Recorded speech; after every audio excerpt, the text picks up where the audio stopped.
பிள்ளாய், என் ஞானத்தில் உன் கவனத்தை செலுத்து. என் அறிவுரைக்கு செவி கொடு. அப்பொழுது விவேகத்துடன் நடந்து கொள்வாய். அறிவு உன் நாவை காவல் செய்யும். விலைமகளின் பேச்சில் தேன் ஒழுகும். அவள் உதடுகள் வெண்ணையினும் மிருதுவானவை. ஆனால் அவள் உறவின் விளைவோ எட்டியினும் கசக்கும். இருபுறமும் கூரான வாள் வெட்டுதலை ஒக்கும். அவள் கால் சாவை நோக்கிச் செல்லும். அவள் காலடி பாதாளத்திற்கு இறங்கிச் செல்லும்.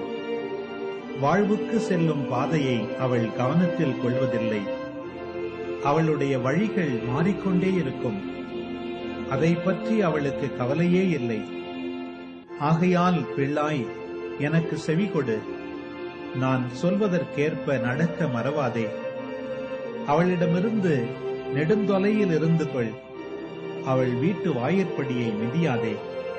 இல்லையேல் பிறர் முன்னிலையில் உன் மானம் பறிபோகும். கொடியவர் கையில் உன் உயிரை இழப்பாய். அந்நியர் உன் சொத்தை தின்று கொழுப்பார்கள். நீ பாடுபட்டு சம்பாதித்தது வேறொரு குடும்பத்திற்கு போய் சேரும்.